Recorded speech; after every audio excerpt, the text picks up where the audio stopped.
Okay, so my name is Josette Markline. I am the stewardship manager with the Maryland Environmental Trust, which is a statewide land conservation trust all over the state of Maryland. We hold conservation easements in all 23 counties in Baltimore City. And we're responsible, or my unit is responsible for stewarding all of those conservation easements. And I'll let Susan introduce herself. Sure, making sure I found mute. Okay, yeah, my name's Susan Hmel. I'm a GIS developer. I'm a contractor with the Department of Information Technology for the state of Maryland in the Data Services, Business Intelligence, and GIS Services Division. I've been working with them for about almost 5 years now, doing various application development, implementing different workflows and automation, and did a whole lot of work with COVID for a while, but I'm getting out of that realm and into some other projects right now. I did see that it looks like our GIS program manager, Dawn, is on the call. Dawn, do you want to introduce yourself? Do you have a second to? I don't know if she called in. Okay, she might not be available right now, but she'll be around to answer questions later probably. So yeah, do we want to get started presenting? Yeah, sure. So you're gonna lead the slides. Okay. Yeah, I'll bring them up. So I'm just going to give a general overview of Maryland Environmental Trust and what we do within the state, and talk about the partnership between DoIT and DNR, and how we develop this tool together. And then I'll turn it over to Susan to go over all the expert technological detail, how she created these apps to help us in our operation. Move everybody off there. So hopefully you should be all able to see that now. All right, I'm sorry, Josette. Okay, no worries. All right, we've done our introductions now. I'm going to skip ahead to Josette's slides. Sorry, Josette. Okay. Next. Okay. I think we need to start. Okay, so like I said, I am the stewardship manager for Maryland Environmental Trust. We are actually a state governmental entity. We are a unit under the Department of Natural Resources. So we're just like state parks or Maryland Forest Service, Wildlife and Heritage, land acquisition and planning. But a lot of people don't really know about us. We don't really advertise as widely as any of those other units under DNR. But because we are a governmental entity, we're one of the largest land trusts in the country. There are only a few other states that have statewide land trusts that operate in them. We're the only statewide one in Maryland. We do work with a lot of other local land trust partners. Most of them are all nonprofit entities. And we co-hold a lot of our conservation easements with those nonprofit organizations. So we were established by a state legislature in 1967, and then we received our first donated conservation easement in the 70s. So we've been around for quite a while, and we have accumulated a large portfolio of conservation easements all across the state, all 23 counties and the city of Baltimore as well. We have a permanent staff of 9 right now. We are actively hiring because we always need stewardship of all of these different properties. Right now, our portfolio is about 140,000 acres, and that is a little over 1,300 different properties that we manage. So we're dealing with 1,300 different landowners, and most of those are private landowners.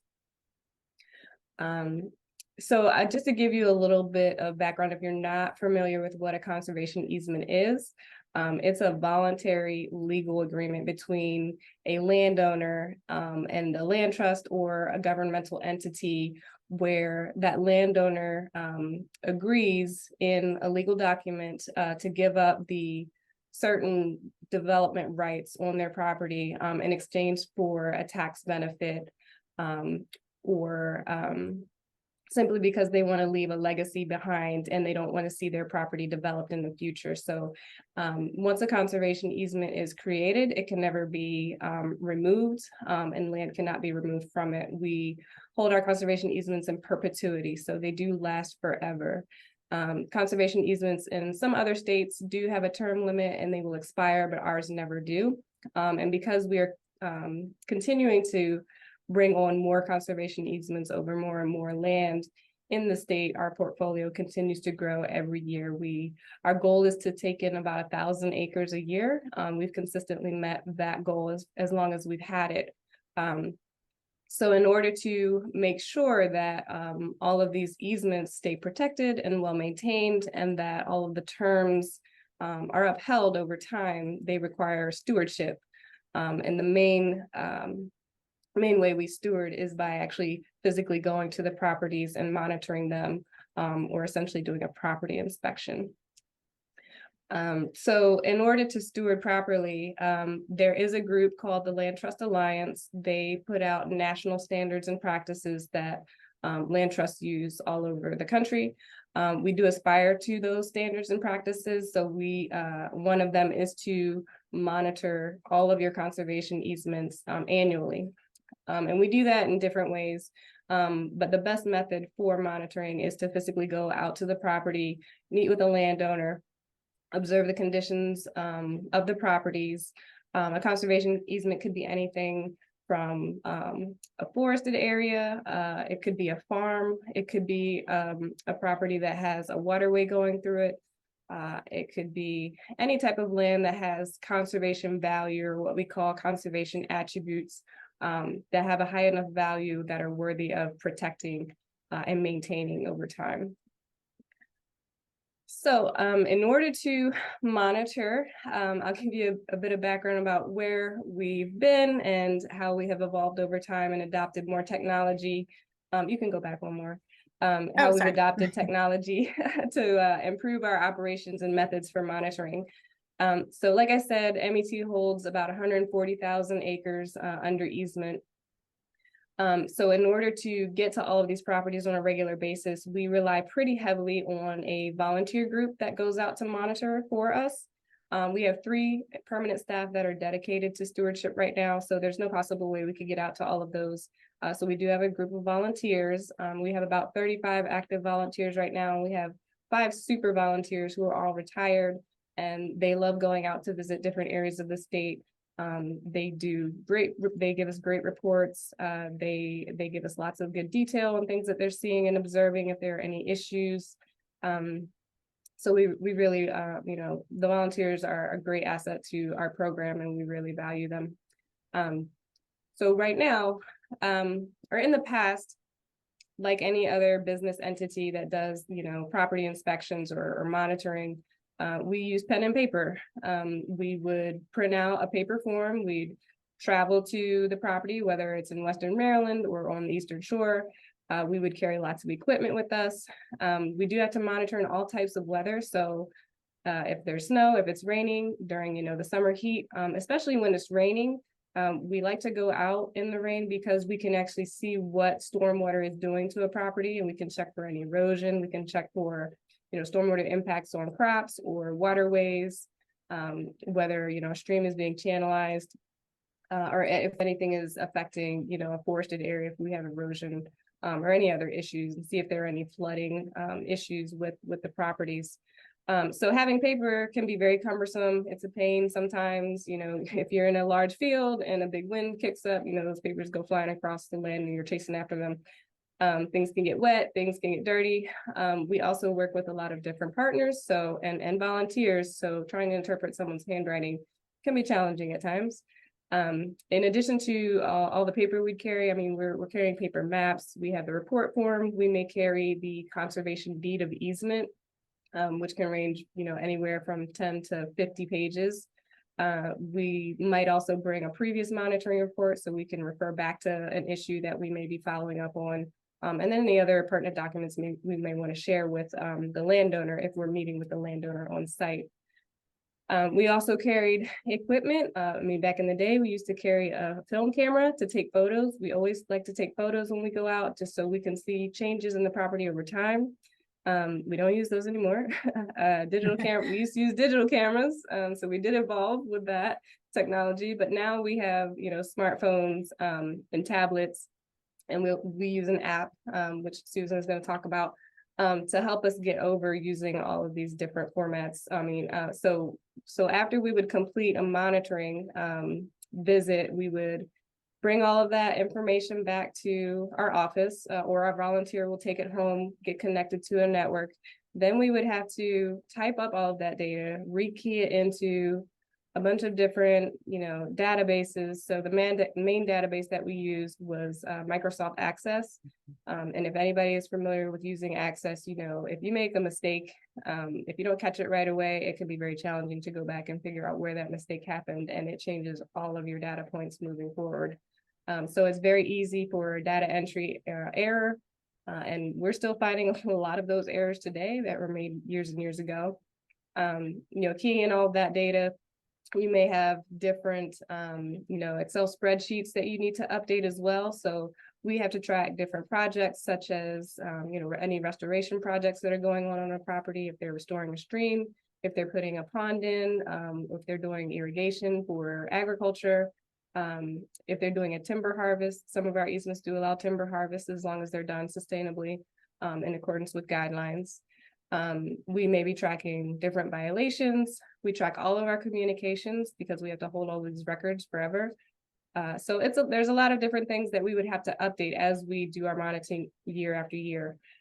So like I said, a lot of points where, data entry errors could occur, not to mention the time and amount of labor it takes to reformat, caption all of your photos, format a final report, save all of that information, and then have someone review and approve it. So moving forward and embracing, new technology is very important for streamlining our operations. Like I said, our portfolio is just going to continue to grow. And in order to keep up with things, we need to stay on top of technology that can assist us with that. I'm fairly new to MET. I've been here for just over 2 years, but I know the state of Maryland back in the day actually purchased the ESRI enterprise licensing so that state agencies could get access to the ESRI software to use ArcGIS. So MET at some point in the past did begin to use ArcGIS to create maps. They used to use satellite imagery, and we would physically draw on maps where we took photos and show like tracks to see where we were getting around on properties. But then they began to use ArcGIS, which helped a lot with efficiency and making sure we could at least see where we were on a property and ensure that we weren't crossing property boundaries when we're out in the field. In addition, when we finally transitioned from using pen and paper to using a digital application, we were fortunate that a third party called the Chesapeake Conservancy assisted us with developing the first app that we used to begin monitoring. We just gave them the type of data that we wanted to record when we were in the field. We gave them the format, and they designed a monitoring report form using a tool called Kobo. So Kobo is an open source platform that anybody can use to create a monitoring report. It's used for a lot of entities that collect data from a large group of people. And it was very easy to use. The Chesapeake Conservancy, they created the monitoring report form. They helped with syncing it to our database, which is Locate. So we were able to begin using that form, and there was a lot of easy automation with that. It could create a full report form that we would just save to PDF, save it to our network. It didn't require a whole lot of intuition. It was easy for our volunteers to begin to adopt and use, and it was easy for us to train them on it. Unfortunately, the Chesapeake Conservancy had hoped that this application would be adopted by a lot of other land trusts in the region, in the Chesapeake Bay area. And because there are so many options now, it didn't really get a lot of support. So the Conservancy eventually stopped supporting the maintenance of it, and all of our data is actually stored on their server. So in a couple of weeks, actually, we're finally going to get removed from their server. So we were forced to pivot to another method for recording our monitoring observations. And I'm sorry, I did forget to mention locate. We adopted locate maybe during COVID or pre-COVID. We got a license to begin using locate for our database needs. So we uploaded all of our database from Microsoft Access to Locate, which is an application created specifically for land trusts to use, and its parent company is Salesforce.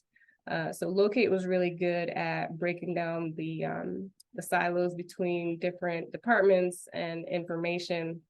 It's really good at compartmentalizing different types of data, and it makes it very visually easy for a non-tech person like myself to interpret and see different types of data and be able to track all those different projects that I was referencing. So it can, you can create dashboards on it. You can track where monitoring observations have been made. You can put in dates for that type of stuff. You can list out any type of violations, flag things for follow-up. You could see assignment status of where volunteers have been, what they've completed out in the field, what is still pending, and a lot of other neat automations and things that have helped us, move forward from using Access. So also, like I said, our monitoring application could get synced to Locate very easily. So after we received word that the Chesapeake Conservancy was going to stop maintenance of our COBA application, the most logical step for us was to, since we already have the ESRI enterprise license from the state, was to pivot to using ESRI applications to do our monitoring. And Susan will talk about how she wonderfully and amazingly created those apps for us to use. Thanks, Josette. Yeah, it's been a team effort. We've worked really closely together to kind of establish some of the needs and understand the requirements of everything. It's more than just the actual going out and collecting. There's, making sure that we can organize volunteers. This is just kind of a high level overview of all the different parts and pieces of what this, kind of more than just, applications in the system have become. It's very much a workflow, and there are parts of it where we're pulling information in order to take it out into the field, but then we're, coming back to it and pushing that information back into the Locate Salesforce application, like as Josette was saying. So it kind of all works together in like kind of a sort of ecosystem of applications and functionality.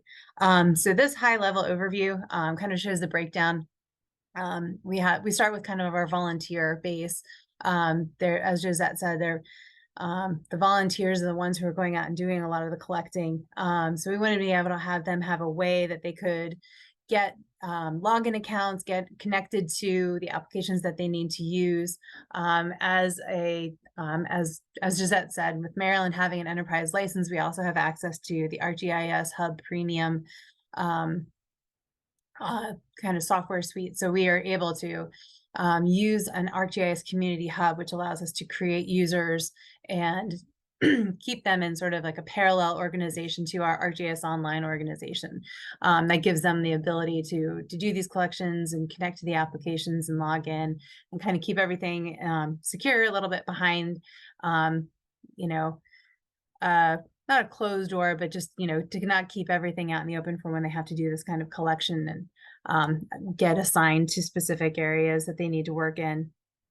We'll go into a little bit more detail on the collection side of things. For reporting, we wanted to be able to pull that information out once it's collected, to actually take it and to generate those reports that Josette had been mentioning. Just get everything formatted in just a way. And it was really, a lot of it is very custom done so that it can get just the right template, just get everything exactly how we want it to come out. And then even actually take the data and push it back into the Salesforce Locate app. So our volunteer sign up, like we said, we allows us to have anybody who's already a Maryland ArcGIS Online organization users. Those are most of our people that are already in agencies or who may work for MET or DNR. we can add any ArcGIS online user, or there are people who can create a community account. So they can log in with just their Gmail address or whatever work address or whatever email address they have, create an account, which allows them to sign back into the ArcGIS online hub site that we have.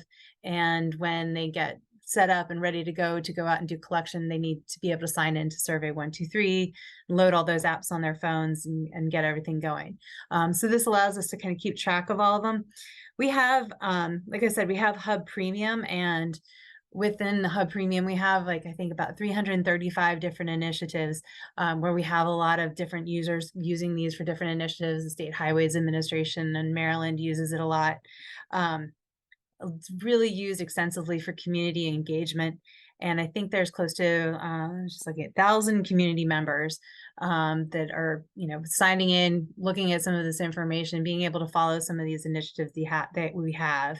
And this MET, the Conservation Easement Monitoring, is just one of the initiatives.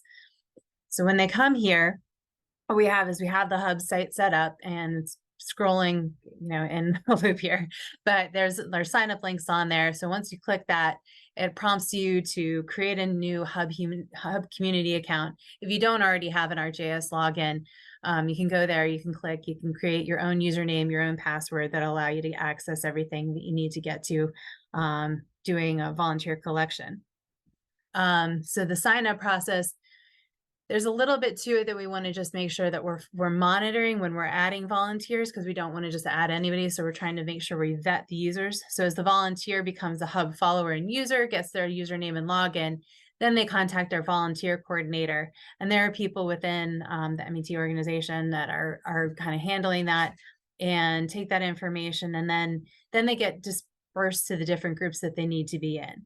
As part of the collection, we're using ArcGIS Workforce in order to create assignments for where the volunteers need to go, which easement they need to visit, and what they're there for, and give them navigation to get there, kind of check in to know that that's the easement that they're working on, and that's where they're going out to do their inspection. They also get assigned to a collector team. So this allows us to establish the group level permission that they need in order to be able to sign in and download the maps and the components that are used within the ArcGIS field applications. So part of that with Workforce is this dispatch. So of all of the users, they get assigned to specific easements to go out and do their inspections on. We have, a couple of users that are super users like Josette, and a couple other MET staff that can then assign those easements to particular people. Then we can kind of also look and see, monitoring wise, like which ones have been completed. We'll show that as we step through the whole collection process. I've got a demonstration of that coming up. But they, actively, state that I'm working on this inspection right now. It's in progress, or they've completed it. And it's a way to keep track of all of this. This is all through the ArcGIS Workforce application. So this is just a quick understanding or quick demonstration. Not actually, this is just a quick screenshot of how an inspection gets assigned. So going in and creating that assignment by going to the specific easement, and then it gets assigned to a particular user. There's a couple of other attributes that we can capture on that, and then once it's actually assigned, then it'll show up in someone's Workforce application when they're out in the field, or before they go to the field usually, but they'll have it there and they're ready to go to get set up and start their inspection. So for the worker setup right now, it requires 3 different ArcGIS applications on their device, because they're all using their own devices. I think that there are MET has their own a few devices that they take out in the field, probably something a little more rugged, but uses ArcGIS Workforce. It uses Survey 123, and right now we are using ArcGIS Quick Capture for doing our photo capture. All of these are just available right through the app stores and get downloaded and put onto the devices before the worker goes out in the field. They get logged in, they get to download the different apps and the maps that they need, just because they're automatically available. Once they're logged in, because they're already part of those groups, they can pull those down and they can download them and synchronize any data to pull down offline that they might need in order to take it out into the field. So the collection process, as we were saying, we're using these 3 apps, and Workforce is where all the navigation and assignments come from so that they can know where they're going. Within Workforce, that launches into the other applications. So it will take them and put information into a Survey 123 form, pre-populate a lot of the easement information and put that into Survey 123. So that's where they can do all of their form collection and capture all of the attribute data that they need to do while they're out there doing their inspection. And then quick capture also gets pre-populated from another hyperlink from within Workforce with all of the information that they need in order to capture photos. And then all of that information gets submitted, gets pushed back, and gets sent back to, right now, just ArcGIS Online. So it's available for the dispatcher to see, for anyone back in the office. So I'm going to show you real quick, because I did not want to do a live demonstration, but this is pretty much a video walkthrough of exactly how it all works for an inspector who's out in the field and how they would go about coming in here. So here in Workforce, they're opening up a project that they've already got downloaded. You can see there's a couple of inspections that they've been assigned. They have a to-do list. And go back to the to-do list and then click on one that needs to be done, and start their inspection. So this kind of flags it so that then back in our dispatch map, we would see that inspection has been started. So clicking on there, it's got a custom pop-up that has those hyperlinks in there that I mentioned. Pre-formatted information, and this form gets filled in with the easement number, with property information, with all this kind of static information that they're not changing or collecting, but it's information that they need to have that goes along with the inspection. So they can kind of keep track of all of this and see it. And if they need to, they can update it. So yeah, they'll type in their user information, capture the attributes. I didn't go through all of the different steps here. But yeah, just capturing all the information, any additional comments and validating some information. We do have a signature box. I think in our next phase, that's not necessarily required that we have to include that. So before going and completing and submitting the survey, we're going to go into quick capture now. So we switched back to the Workforce application and then launched the other link that takes you to quick capture. All this information for the easement is already pre-filled so that any photos that I'm taking here are going to actually have those attributes attached to them, including the mistyped caption that I put on here. Did it twice, man. So it captures the location. I can kind of move my map around a little bit if I want to get a little bit more precise of a location. I'll go capture another photo and add some attributes to that, including the caption. So all of this is stored back into ArcGIS Online once these photos are submitted. I think right now, at least in quick capture as we have it right now, they're submitted, I think, every like 10 minutes. So if you go around and collect about 20 photos, some of them they'll go as they get captured. So you can go back and you can edit them if you need to, before the final submission for the whole survey. So we're going to switch back and go to Survey 123. Since I captured all the photos, I'm going to end the visit and put all of the last bits of information in and submit the survey. And that's it. It gets submitted, and now I can go back to Workforce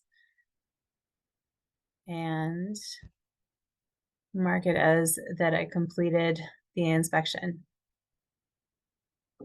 Finished. So that's just kind of a very quick walkthrough of what it all does. Yeah, I'm still recording my screen. but that's just kind of a walkthrough of how the whole workflow goes with the applications that we're currently using. One of the things that's the most important part probably within the workforce is that pre-fill of those forms. So getting the pre-filled information into Survey 123, getting the pre-filled information in Quick Capture. We're using some arcade expressions within pop-ups that are set within the web app that are used in Workforce in order to glean that information, get that information from those feature attributes, and then push that into the Survey 123. So it's all just a pre-formatted URL with a bunch of parameters, and all of that goes into Survey 123 and fills in the form for us so that it's ready to go, and they don't have to retype that information. It just automatically comes across. So once all of that information is back and collected and submitted, it's ready for some analysis and some reporting back in the office. One of the things we wanted to put in place was reporting, as we said, with, customized templates that kind of went along the lines with what MET already had in place to take those photos that were captured to build a map. This is just a quick walkthrough of what a very simple web application that's put together. It searches for a submitted record. So this is an inspection record. It uses a custom geoprocessing tool in order to generate those reports on the back end, and then pushes out a PDF file that has all of the information, a photo sheet, and a map that indicates the locations of where those photos were captured. So diving into a little bit of how the reporting was all built. There's a couple of different options when you're selecting from reporting to do the full monitoring report, which includes the attribute report, the photo grid, and a map. And just to pick just the components only, if you only just need to look at the photo sheet or the map or something like that, they're all can be broken down. And we have some error reporting if there's any kind of issues with anything. But it works 100% all the time, every time, right? So just a quick look at this is kind of a 3-sheeter of what the PDF reports end up looking like, just to give an overview of the information. It's all pre-formatted. There's a template. It kind of just fills in the information and puts it where it needs to go.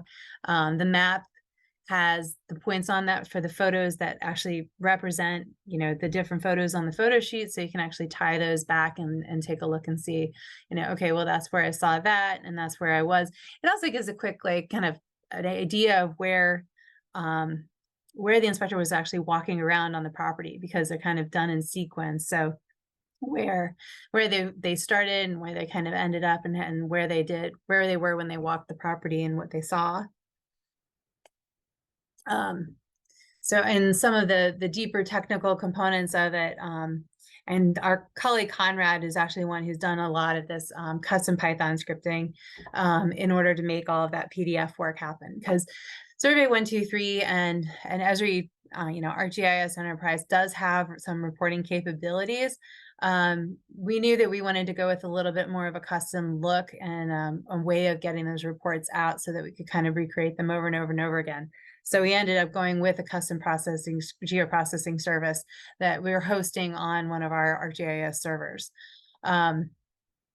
It takes the information that Survey 123 keeps in ArcGIS Online, pulls it back, does some reformatting to it on the server side, and then builds all those PDF files out so that they can go back out and be downloaded.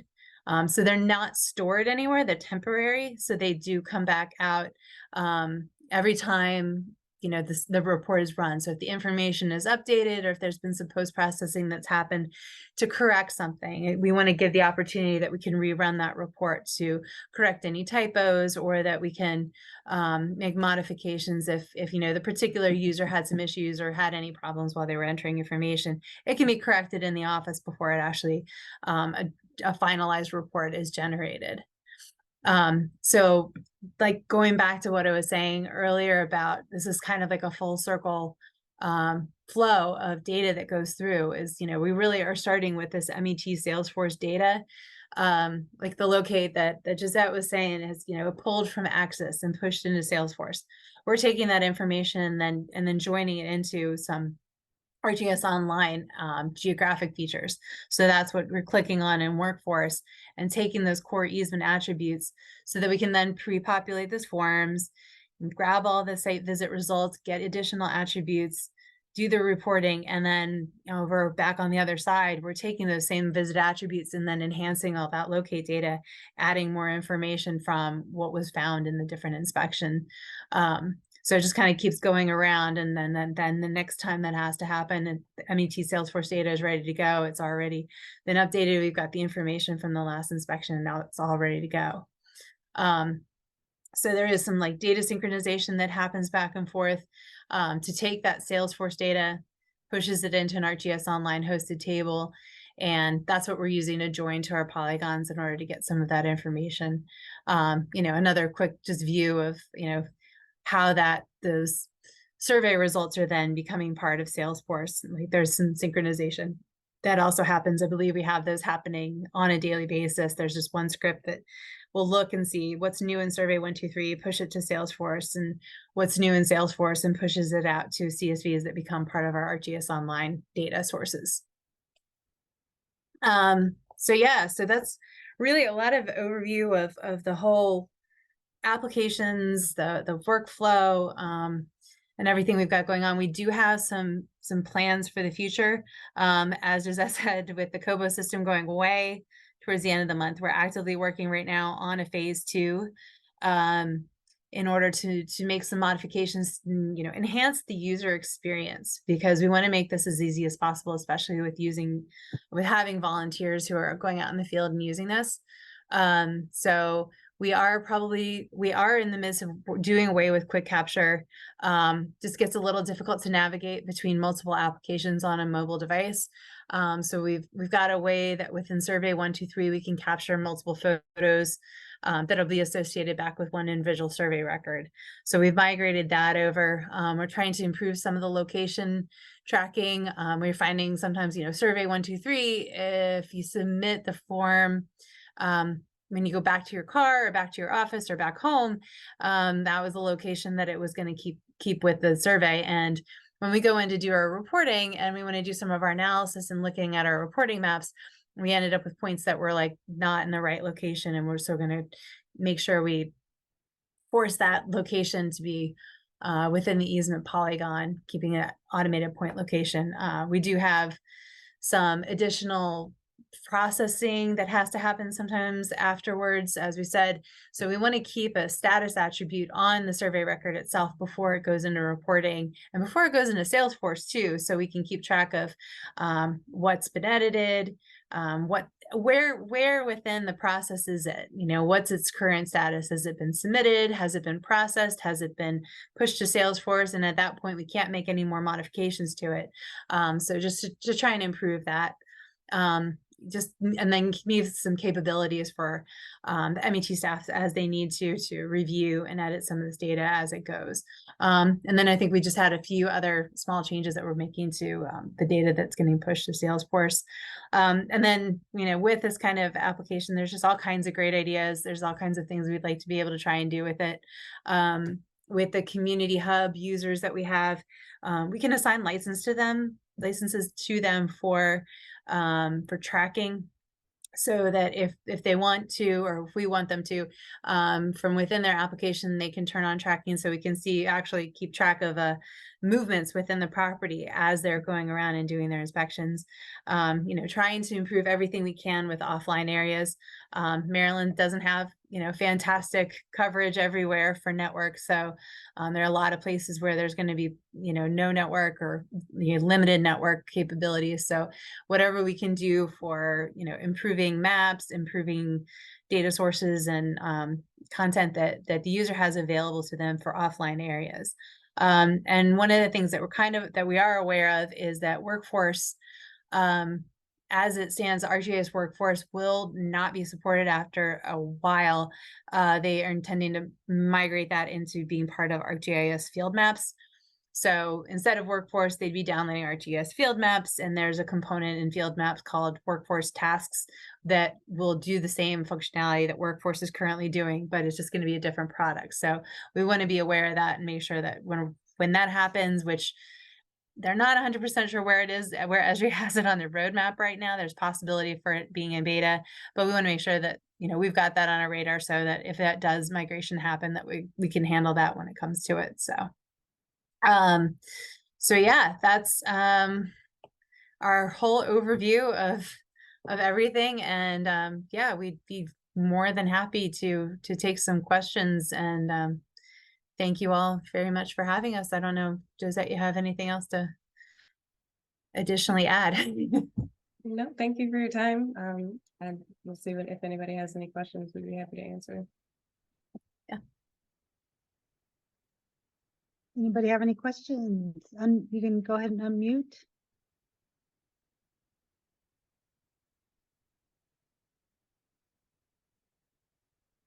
Covered everything.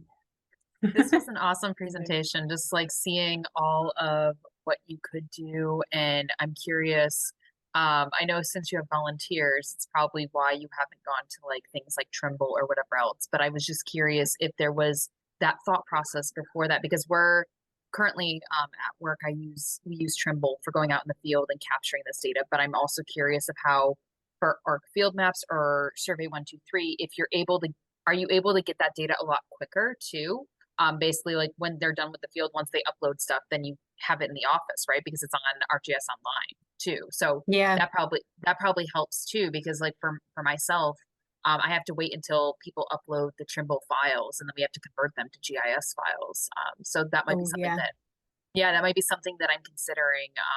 Maybe I can suggest that to my GIS lead so that we don't have to wait for that processing time either. You know, then we can easily start on things pretty quickly. So I really appreciate this presentation because it kind of made some cogs start turning about maybe we should explore these options too.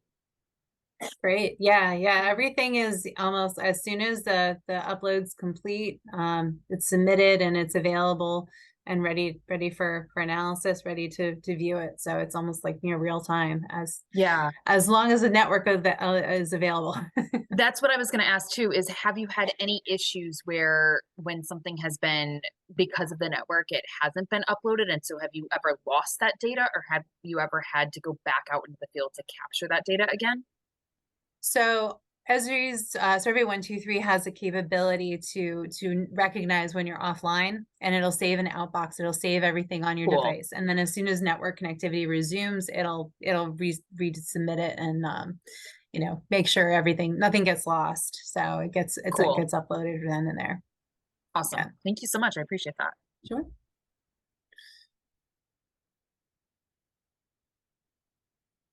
Anybody else? Question? I was jotting down questions, but you would answer them as I jotted them down. Oh. Great presentation. I was wondering, because I don't think you mentioned it's about 141,000 acres that you guys have in conservation easements. How many properties is that? Does that equate to? It's about a little over 1,300 different properties. Yeah, so we're dealing with 1,300 different owners, and some owners do own more than one conservation easement. And they're not all private. Some of them are on public lands. So some state parks are either completely within a conservation easement or portions of, you know, maybe a particular forest that they're managing, or a particular like grassland or area that they're responsible for maintaining is under easement with us. And some of the municipal parks as well, local county parks or reserves, any public entity that wants to put land under easement can work with us. So I'm gonna, if you don't mind, I'm gonna stop the screen sharing there so we can all see each other a little better. So you guys did a lot of work here. You went from this paper maps into this, you know, it's kind of been a process. Obviously, not kind of, it has been a process. What was like the biggest challenge that you had in going through all this? Was there just multiple ones, or maybe it'd be better to ask you, what advice would you give somebody that has to go through this that you saw? So I came in the middle of the planning process for designing the applications. And I think I would say the biggest challenge was being able to troubleshoot it in the field, because I'm not a really big tech person. My predecessor was very big on implementing technology and testing out new functions and things, to see, improve our processes, and monitoring operation. So I would say the biggest challenge for myself and then other members of our team, was just getting out and testing it, to figure out exactly what our needs were. So I was kind of starting from scratch when I came in. So I wasn't sure what, I'm trying to interpret what we need as employees to record and keep in our records, and trying to make sure that, I'm doing the right thing for our volunteers as well, and making sure that it's the most efficient process that they're able to understand. Not to say that they don't understand how to use technology, but just making sure that it's something that, they'll be able to complete, in the way that we need. So I would say getting it out at least in a manner that they can test it and then provide feedback was probably the biggest challenge and lesson that I learned. You really need to have people test it out for you, and the people that are going to be using it are the ones that you should allow to provide feedback and be open to it. Definitely. Yeah, I would say that's exactly what I was going to say, was that the testing and the getting out there and, working alongside, as the person who's, putting everything in there, into the application, making sure that, when I click here, then this happens. When I click here, then this happens, making sure that that all is working, and that, it's easy to toggle back and forth between things, and what makes it easy, and really having a person who's used to doing it. And also just, I think the getting out and using it once we had it kind of set, to get that comfort level with it. And then it just becomes almost second nature. It's like, okay, I'm going to click here, and now I'm going to do this and this and this, and it becomes a lot easier. So but yeah, those are definitely. I will That's also hard. say it was a very big help for us to actually meet in person. Yes. So we had been trying to create this project, via Zooms and Teams, during COVID. And then when we finally were able to come back into the office, we realized that we work in the same building and very close to each other. And we said, why don't we just meet in person so I can describe exactly what I need, and you can show me what you're trying to explain via email. And that really, I think, made a big difference in helping with communications from then on. Yeah. Nice. Did you have any issues with buy-in from the volunteers that were Oh no, they are involved? more than ready to move on from the current application, because it wasn't being supported anymore. We weren't able to really troubleshoot or help fix some of the issues they were running into. And I mean, Kobo was definitely worth testing out and using for a while. But we were already having some functionality issues with it. It doesn't track where you are when you're in the field. And that's very important to us, because we want to make sure that we know where we are on a property and we're not crossing property boundaries. And then for some reason, it did not function as well on iPhones. So all of our volunteers that had iPhones were having issues with it. And I'm not sure exactly what those issues were, but that was reported to me as well. And they are very ready to adopt something new. Okay, cool. We have Jane, do you want to unmute and ask your question that you put in the chat? Sure. Technology aside, I'm just curious if there's certain things you're looking for, especially in a forest or with water. But I was curious if you track or record animal habitats or something, or anything unusual anyway. Yes, so we're looking for a variety of things when we're doing a monitoring. Each conservation easement is has its standard boilerplate legal language for protections, but then each easement is crafted based on the specific conservation values that are present at the property once it's created. So There are some properties that have habitat that would have potential for rare, threatened, or endangered sensitive species. So we do have that. It's not public information that we share, but we do have that information. And so when we send someone out, or when someone from staff goes out to monitor, we will be looking to make sure that habitat has not been damaged and is not deteriorating in any way. Depending on the, environmental or natural resource expertise that the person has, they'll be looking for things like, invasive species. I feel like all of our volunteers understand what an invasive species is and can identify quite a few of them at this point. But they're also looking for things like if a new structure has been built, and they would flag that for us to look at and make sure that it's something that was permitted under the easement. They're looking for any kind of damage, like I said, erosion. If trees appear to be, under duress or dropping leaves or diseased or have an outbreak of some sort of pests, all sorts of things. And if they have a concern about anything, they'll put that in the easement as well, with any final comments and photographs, hopefully. Okay, Jennifer, you have your hand up. I see you guys. Time's getting kind of short, but let's ask. Oh yeah, maybe it'll be quick. Thank you guys for the presentation. It's really applicable. I work for Colorado Open Lands and we're a statewide land trust. We're transitioning from using Avenza field maps for our field monitoring. Yes, And we also use too. Locate, the Locate database. And we've been testing Esri field maps this summer. But one thing I'm curious about is, as you were developing this whole process, was what percentage were you able to create using some of the pre-made Esri applications versus how much of it had to be done with Python or JavaScript and using those coding languages to create the whole suite of applications? Take that one. It's on my I would say, like, the synchronization between Locate and the Esri suite of tools was probably the majority of the customization, that and our reporting capabilities.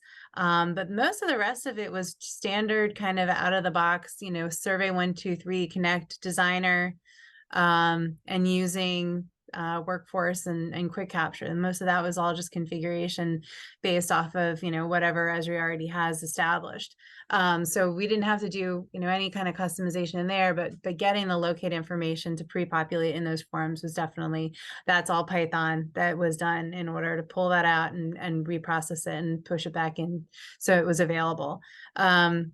And then same with pushing information back into Locate. So those were kind of like those were really the gaps that we had to fill in order to make that data flow work properly. But as far as the collection, almost all of it was standard, kind of out of the box Esri configurations. Do you mind sharing how much time it took you for the developing the Python script to talk between Esri and Locate? That's a question for Conrad, and I'm trying to recall. I know that, it was kind of a few months effort, for testing and to make sure everything worked properly. I know we ran into some environment issues with custom geoprocessing tools, and we ran into just different things within our environment that kind of held us back a little bit here and there. But yeah, it wasn't an insignificant effort, but it was definitely, once it was in place, it was,